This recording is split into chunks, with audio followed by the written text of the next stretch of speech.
I want to spend a few minutes with you this morning to thinking about and entering into kind of a time of meditation, if that's okay. Some people aren't really geared toward meditation, but you don't have to close your eyes or anything like that. If you don't want to, you can just think about kind of the question that I'm going to ask you in a few moments. We want to spend some time thinking about the experience of the divine in our life, and because in our journey through Lent, I'd like us to reflect on different theologies that people have. Theology is the study of God, or the expression or experience of God in people's lives. So theology is really just our word that we use to say we're going to have a conversation about what our experience of God is. And so over the centuries, of course, there's been a lot of theology happening, a lot of theological conversations happening. And so in our time together, just to kind of encapsulate thousands and thousands and thousands and thousands of years of theological reflection into 5 weeks, we're going to talk a little bit about different kind of brands of theology that we might encounter. Orthodoxy, the Orthodox theology, all the way up to present theology, which we might call progressive theology, and we might know some hallmarks or some great voices in the progressive theology stream as well, like Spong and Crossan and those folks. If we don't, Lent is going to be a great, rich experience for all of us to kind of reflect on different people's theology, to enter into those conversations, but also for us to explore what our theology is, what it is that we believe, what is it that we say, who we say Jesus is or God is. Sound okay? Sound like a good Lenten exploration? Absolutely, way better than now. If you want to, you can put on your sackcloth and ashes and your hair horse shirt, right? And get all itchy and stuff. Anybody want to do that? You want to give up some chocolate for Lent? No? You could do that too, if you want to. Or we can move into a time of exploration around who we understand God to be, even in the midst of the wilderness. I'm going to invite us into a bit of a meditation, like I said, and we're going to picture a river with some stones in it, and there's probably lots of stones in the river that you're picturing. And each one of those stones will represent something different in your life. We're going to spend a short period of time because that's all we really have left together. But it'll just be kind of an introduction for you for your journey through Lent. You can go back and revisit your river anytime you want. But the first stone we're going to talk about is and stand on in your river is the story of the divine. Your first experience or your first kind of inkling of the divine in your life. So your childhood, probably. I remember when I was 5 or 6, I think. So I was driving back from London. My grandparents lived in London. I was driving back to Mississauga, where I lived with one of my grandparents' neighbors. He was a Baptist minister, I think he was. And so we're driving along the 401. I'm sitting in the back seat, and I can remember this as clear as a bell. He says, "So what's your favorite Bible story?" And I said, "Oh, well, my favorite," maybe I was older than 5. I must have been, because I don't know where I learned this story. I think I learned it from my mother. I said, "Oh, well, it's the story of Abraham and Isaac." He says, "Oh, yeah, that's a good story. Which one?" So, well, the story where Abraham takes Isaac up the mountain to sacrifice him, ties him down to the great altar, and is told by God to kill him, to sacrifice him. he was pretty sure he wanted to drop me off at that point. I think he was a little possessed or something. But for me, and I couldn't articulate why that story was so important for me, but going through the years of confirmation and into ministry where I had to write my own faith statements and that sort of thing, that story kept on appearing. And over the years, it came to take shape and form as to why that story was important. And it wasn't probably until maybe my second pastoral charge where I realized that really for me, that story was always about the alternative narrative. Sounds kind of academic maybe, but God always offered me, I believe, an opportunity for a different story to live from. So if my story was about feeling a lot of shame, a lot of loneliness, a lot of emptiness, a lot of lostness, then God was always bringing me forth from that place into a different story, into belonging. And that really happened in my experience of General Council Youth Forum in 1984, that experience of belonging to community. And so that really was a stone, I guess, in my river. Those are two stones, I guess, that you need to kind of understand together in order to comprehend my experience of the divine and what that would mean. So each of us comes from somewhere, right? From some experience of the divine. We have environments of nurture or restriction, and we have original commitments that we made to the divine, perhaps. And we gave titles to the divine to help us comprehend those spiritual realities. We tried to picture clearly that holy presence to which we are drawn. And we apply our own images, names, symbols, traditions to help best translate those experiences we've had of the divine. So religion is the story of how an identified group of people relates to the sacred and how they perceive the sacred relating back to them.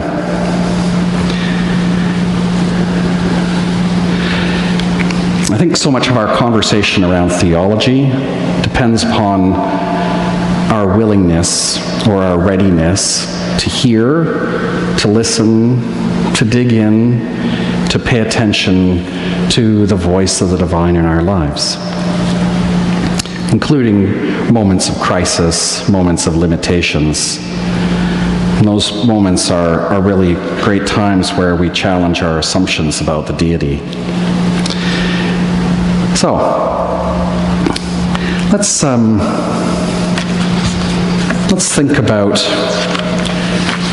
our childhood experience of the divine over the next 5 minutes or so. Is that okay? So I invite you to either just look at a place in front of you about 4 inches or 4 feet ahead of you or whatever. Close your eyes, leave them open, and just become aware of being in this place. It's a beautiful place to be. Become aware of your breathing. Don't alter it or change it, just become aware of it. The rise and fall of your chest.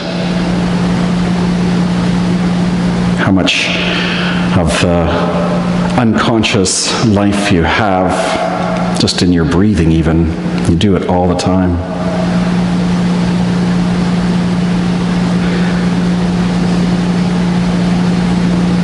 I want you to come to a river.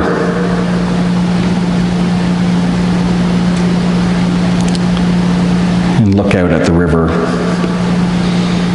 And you see stones in it. And there are probably many stones. Lots of stones you could step on in order to cross the river. You think about this river as symbolic of your life and its journey. And it also holds other lives that you may know, and it holds the rocks of law and wisdom, even evil.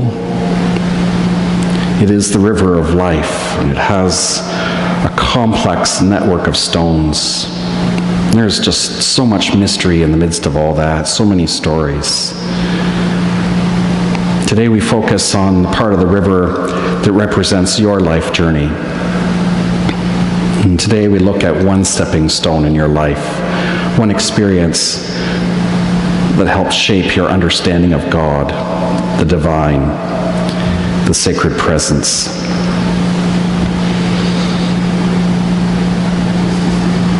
So we're going to spend a little time standing on one of those stones, stepping into that experience. And you're going to have to allow your awareness to be open, to become ready to listen, to pay attention to your own history of the experience of God. So take your first step. Choose the stone that's calling out to you. This is the stone of your earliest experience of the divine, of God. I'm going to spend some time just kind of remembering that or reflecting on that, bringing it back to consciousness, our earliest experience of the divine, or one of them anyway. Perhaps it was in church or at home, or in an authority figure, a word, a symbol, a gesture, a prayer. It could have been restrictive, it might have been freeing. It's just your earliest experience of the divine.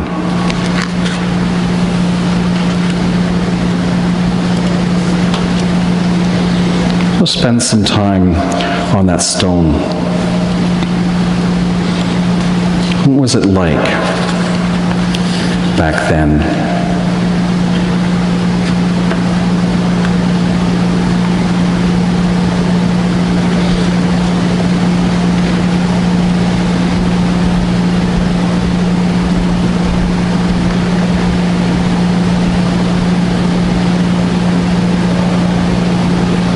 What does that stone represent?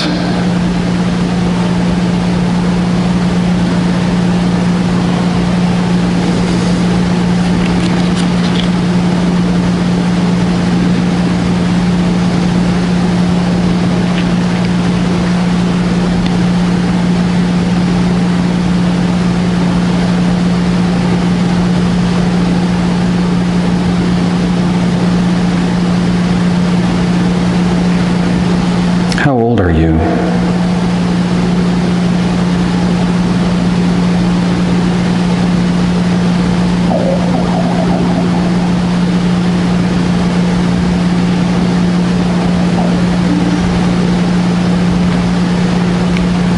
What was happening in your life at that time? What was your experience of God in the midst of that context?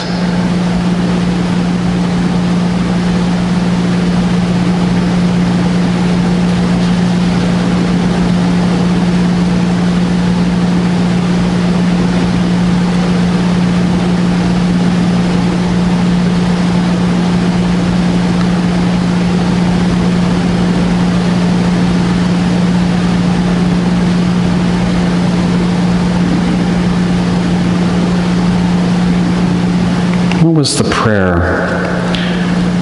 What is the prayer of that child standing on the stone? Or the commitment? Try to capture in a word or a phrase that prayer, that commitment.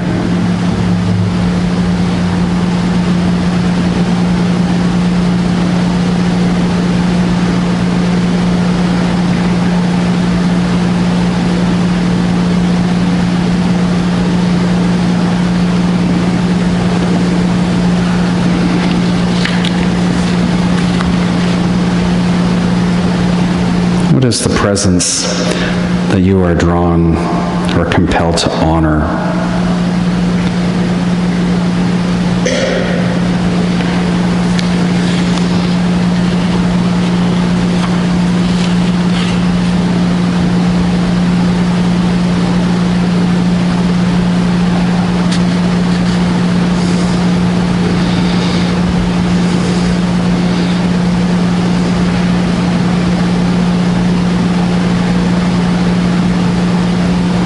midst of that stone, in the context of your life, at the age that you are, what are some of the titles that you give to the divine? A word, a name.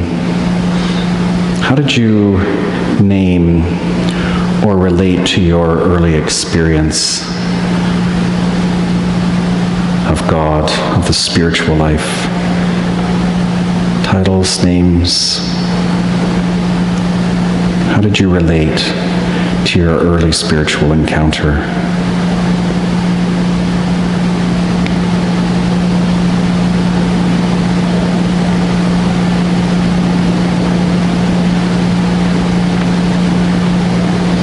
This is a foundational stone.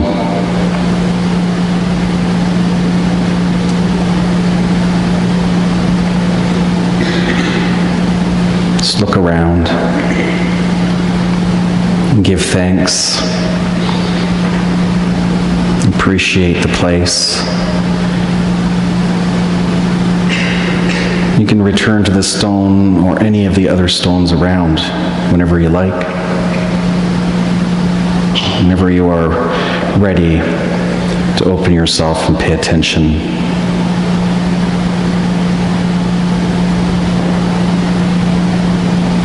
But for now, you turn, you step off the stone, and go back to the bank.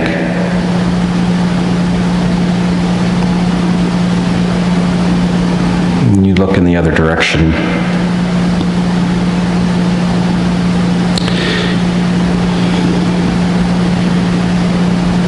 Giving thanks for the river and for its complexity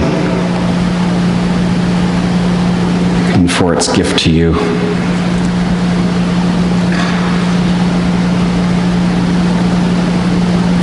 And when you're ready, become aware of your breathing, that rise and fall of your chest. Become aware of the light in this place, the people around you, and this moment and time that you are living.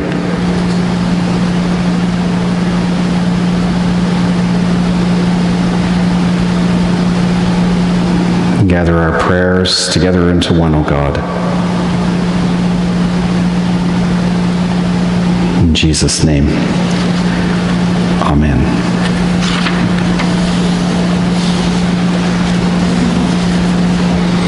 Anybody find a stone?